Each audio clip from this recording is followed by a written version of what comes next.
Alright guys, today we're going to be basically turning a waterlogged, cracked, hard plastic lure back into its original form. For you guys, this will probably be good if you have lures like this that you have not gotten rid of. I recommend not getting rid of lures like this if they are quality and they work good for you, instead of just wasting a lure that clearly has a lot of water damage on the inside. Just go ahead and figure out a way to open it up and fix it, and that's what we're going to do today. So I'm using an anvil tool here. This is actually used commonly for like branches and stuff like that outside, but the key about this is it's got a really nice flat surface here on one end, and it's a relatively thin surface. How to open a hard plastic lure. I mean, the biggest thing I can tell you guys is a lure like this, they tend to be two-piece molds when they're built, which is why you'll see there is a split down the center. It goes all the way through the back and all the way through the top. And what they do, some companies will, sand it down, seal it up, call it a day. Because of that, you can do stuff like this. What you'll do is you'll put the top of the bait on the flat surface, and the bottom of the bait will be sitting up towards you. Make sure you have it lined up perfectly with the line. You can see where it was sanded originally before being painted over, so you know where the line is, where the two-piece mold comes together, and you will just push down on this slowly but consistently until it cracks. There we go. Does zero damage to your lure. And all of that residue right there is rust. So this lure in particular has seen much better days. I probably haven't used this one since like 2017 or 2018. I caught a bunch of trophy striped bass with this one.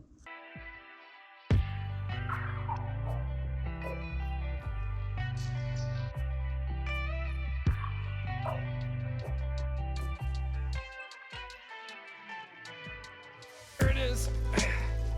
One of the biggest striped bass I've ever caught.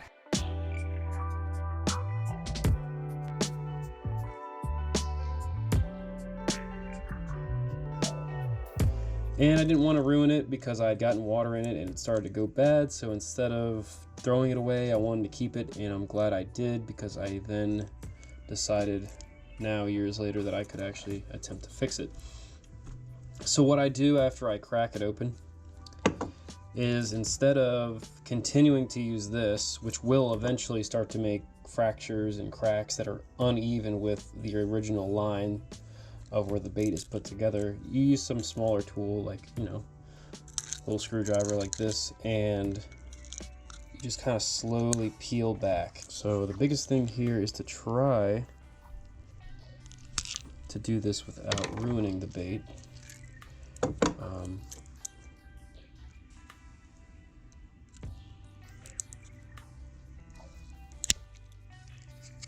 Now, as you see, because I used this instead of this, I was able to perfectly crack back open this mold. Now you can do two different things here. When you get down to here, you can either follow the line all the way down, split your bill in half, call it a day at that. You're able to clean the lure out, put it back together. You could also, sometimes I do this personally, I'll actually break it about right here, and it comes up on one side, and I leave the other side whole. It just depends if you want to risk that or not. I like doing it because it keeps the bill intact, because sometimes it's hard to keep this from cracking. This particular lure, the bills aren't that well made in the first place, so they tend to break pretty easily. Other lures I don't have a problem with. So yeah, now we're at the point where we have cracked the bottom completely. I mean, perfectly too. So this has gotten pretty good for us. So the next portion here is just going to be cutting open this backside without truly damaging it. That's the biggest thing, is you just don't want to damage this. Now you see I was able to almost perfectly avoid that fracture line. This fracture line, by the way, now I think about it, was already here before I tried to clean this lure. It's got fracture lines all around it. Sadly, you know, that's probably one of the reasons this lure was getting water in it anyway, so it might not really help what I'm doing, but it will at least clean the bait out. As you can see, all of these BBs are completely destroyed. They have no business being in there. That's what you get with cheap lures that aren't built with quality. You're gonna get stuff like that where, you know, it just falls apart. And I mean, this stuff is literally, if I just rubbed it between my fingers, it would just completely disintegrate. So we're gonna throw this away.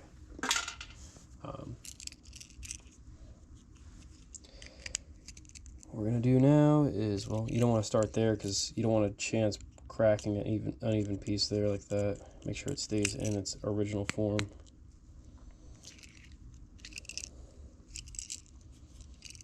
Alright, so you don't really want to go side to side when you're doing this. Okay, there, perfect, awesome. I was able to crack this mold perfectly. Again, like there was one little mishap right there, and I think that was originally going to be there no matter what. As you can see, when I put this back together, it will actually fit right perfectly back. So what I'm going to do with this one is I'm going to break it right here. You can easily go straight all the way down. It won't break the bill, but it makes the bill weaker. So I'm going to opt to do this. Okay, so I broke it off here. Again, you don't have to do that, but you can easily fit it right back and it'll perfectly seal back into place. As you can see, like that. It doesn't really do anything to it. That's just how I want to do it. That's how I like doing it. And there you go. That's the inside of the bait.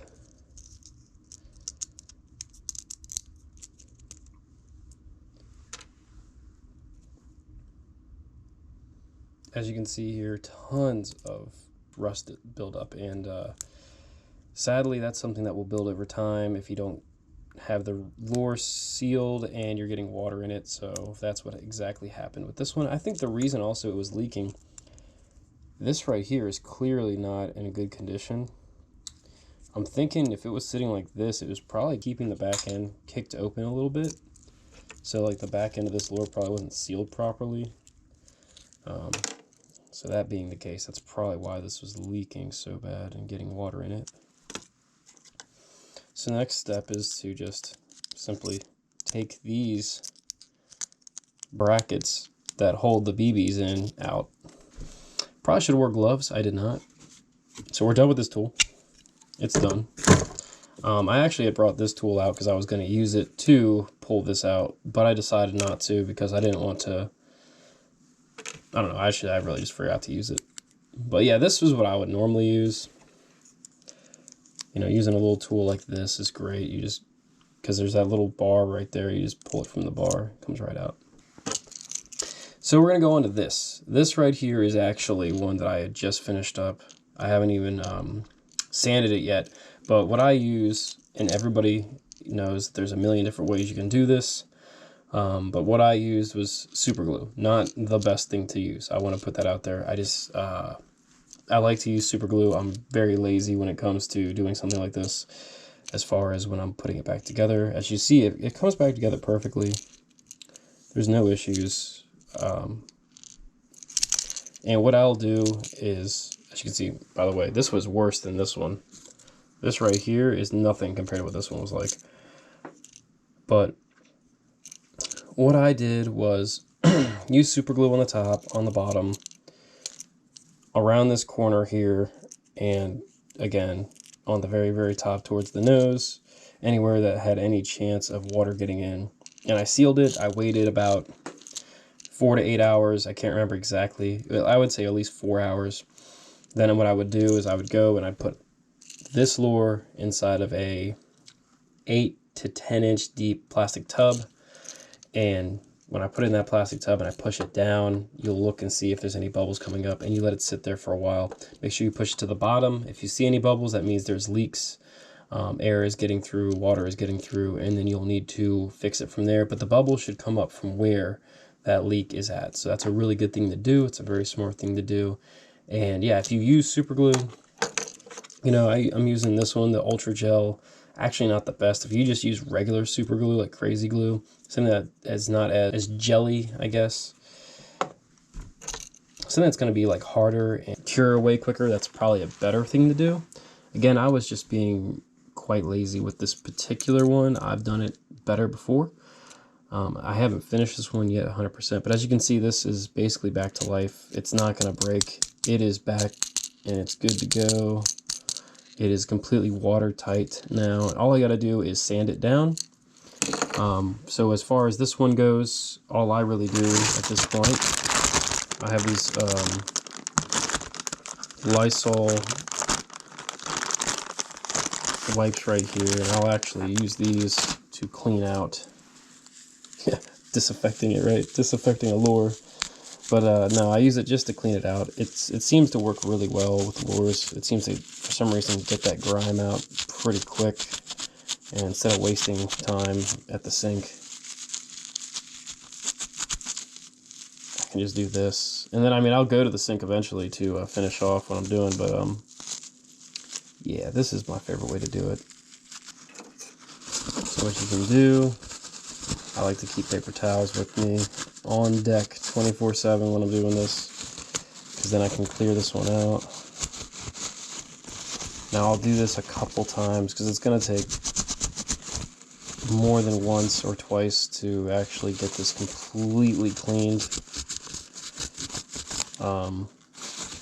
But it already looks 110 times better. You can actually see through it now. It's probably about 80%. The bottom half is still pretty rusty looking, you know? And you can see there, I don't know if you can see it very well in the camera lens, but right down there, there's little stains. Yeah, they kind of suck, and they're in the way, and they create a problem. This is a terrible angle to have to clean. I think that's a reason why this takes a little bit longer, is the angle's kind of crappy. But yeah, I mean, for the moment, you don't really need to clean that especially if you're in a rush. It's like the only lure you have that you want to use is that style, like me, and you want to make sure it's clean, then clean it to where you can see through. So look at this. This is the difference. And this is why it actually is worth doing. You know, you got this right here, completely destroyed on the inside with rust. And this used to be rusty. And now it's clean and it's clear. And really, you don't have to do any more than this. You know, if you don't want to take all day doing it and you want to be quick with it, I mean, that's about as quick as you can get. You know, just go in there. And I can reuse. This is the nice part about using these Lysol wipes, is it's not like I'm using one Lysol wipe per lure side. I'm literally doing this with the same one Lysol wipe, and you know, I'm reusing it again. It's just got, you know, creates a soapy texture. Man, that's awesome. That it kind of blows my mind every time. You know, a lure that I would never have thought to try to even use again because of how damaged from the water it was. Now you see there's still like a yellow tint and stain. That's really hard to get out. I mean, if you really wanted to, you could definitely do it. I personally don't think there's a need for me to do that with this particular lure. Alright, so we're basically done now. As you can see here, you put the lure back on, it comes back on perfectly. You seal it up with the super glue, and it will come out like this. And once you're done with that, you're good to go. And you can use your lure, once again, as it was in its original state. Again, you can use super glue, you can use like some sort of concrete substance that you can use. I'm sure there's some sort of bonding, like plastic bonding you could heat up and use on these. I don't know all the stuff you can use. All I use is very basic stuff. Just as something just to really pass the time. These aren't expensive lures that I put my time into. And plus, when they're waterlogged, they're basically useless unless you fix them. So trying this worked out way better than not doing anything at all. Now I can use a lure that I've caught big fish with before, and know I will be able to do it again. Hopefully you guys enjoyed today's video. As always, comment, like, subscribe, and I'll see you guys next time on the water.